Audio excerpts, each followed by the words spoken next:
नमस्कार, निशानेबाज में आप सभी का स्वागत है। मैं हूं आपके साथ सिमरन मिश्रा। त्योहारों के सीजन में अर्थव्यवस्था के मोर्चे पर एक बेहद उत्साहवर्धक खबर सामने आई है।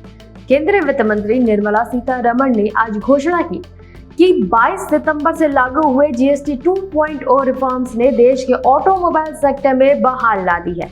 इन टैक्स बदलावों का असर ऐसा हुआ कि एक ही महीने के भीतर कार बिक्री दोगुनी होकर 5 लाख यूनिट्स का आंकड़ा पार कर चुकी है। डीलरशिप पर गाड़ियों की डिलीवरी के लिए लगी भीड़ इस बात की गवाह है कि जीएसटी 2.0 ने उपभोक्ताओं के बीच कैसे नया भरोसा भरा है। मारुति से लेकर टाटा तक सभी कंपनियों के आंकड़े क्या कह रहे हैं। इस बूम से देश की अर्थव्यवस्था को कितना बड़ा बूस्ट मिला है, आइए देखते हैं इस खास रिपोर्ट में। केंद्रीय वित्त मंत्री निर्मला सीतारमण ने बुधवार को घोषणा की कि 22 सितंबर को लागू हुए जीएसटी 2.0 रिफॉर्म्स ने देश के ऑटोमोबाइल उद्योग के लिए स्वर्ण युग ला दिया है।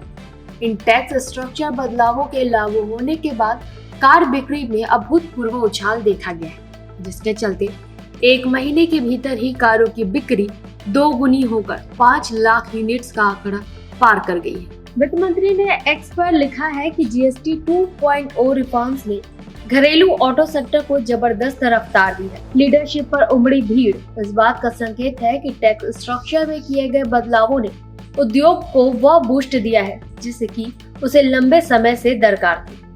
जीएसटी 2.0 ने न सिर्फ ऑटो इंडस्ट्री को फिर से रफ्तार दी है, बल्कि उपभोक्ता बाजार में एक नया उत्साह भर दिया है। सीतारमण ने बताया कि बाजार विशेषज्ञों का अनुमान है कि 22 सितंबर को नई जीएसटी दरों के लागू होने से लेकर दिवाली तक पूरे यात्री वाहन उद्योग की कुल रिटेल बिक्री 6.5 लाख से 7 लाख यूनिट के बीच रह सकती है।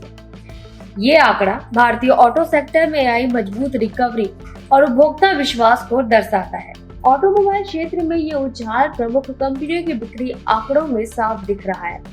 टाटा मोटर्स कंपनी ने नवरात्रि से दिवाली के बीच 30 दिनों की अवधि में कुल 1 लाख से अधिक कारें डिलीवर करने का ऐलान किया है, जो पिछले साल की तुलना में 33% की ग्रोथ है। Tata Motors passengers vehicle limited के एमडी और सीईओ शैलेश चंद्र ने बताया कि एसयूवी मॉडल्स ने इस उछाल में अहम भूमिका निभाई।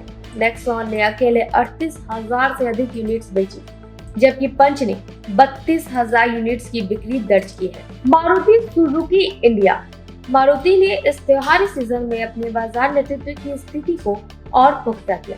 एफई की एक रिपोर्ट के अनुसार 22 सितंबर से 18 अक्टूबर के बीच कंपनी ने तकरीबन 3.50 लाख कारों की बिक्री की है और 4.50 लाख से ज्यादा कारों की बुकिंग दर्ज की है। धनतेरस के पहले दिन ही कंपनी ने शाम तक 38,500 यूनिट्स की डिलीवरी कर दी थी। वित्त मंत्री ने आगे बताया कि यह त्योहारी खर्च सिर्फ मेट्रो शहर तक सीमित नहीं रहा। टीयर 2 और टीयर 3 शहरों ने भी खरीदारी में अपनी मजबूत मौजूदगी दर्ज कराई है। इस उछाल ने सिर्फ ऑटो इंडस्ट्री को नहीं, बल्कि ई कॉमर्स और क्विक कॉमर्स सेक्टर को भी जोरदार फायदा पहुंचाया है, जहां प्रीमियम प्रोडक्ट्स और इंस्टेंट डिलीवरी सर्विस की डिमांड बढ़ी है। व्यापार संगठन CAIT के अनुसार ये त्योहारी उछाल से लॉजिस्टिक, ट्रांसपोर्ट, पैकेजिंग और डिलीवरी जैसे क्षेत्रों में लगभग 50 लाख लोगों को अस्थायी रोजगार मिला है। जीएसटी रेट कट और फेस्टिव सीजन के ऑफर्स के बीच ग्राहकों की जमकर वाहन खरीदारी से ये उम्मीद जगी है कि दिवाली के बाद भी खपत में ये तेजी बनी रहेगी। तो ये साफ है कि जीएसटी 2.0 में किए गए बदलाव और त्योहारी सीजन की संयुक्त ताकत ने देश के ऑटोमोबाइल सेक्टर को स्वर्ण युग में पहुंचा दिया है। एक तरफ जहां टाटा मोटर्स और मारुति सुजुकी जैसे दिग्गजों ने रिकॉर्ड तोड़ बिक्री और डिलीवरी दर्ज की है, वहीं टीयर 2 और टीयर 3 शहरों से आई मजबूत मांग ने खपत के दायरे को भी बढ़ाया है।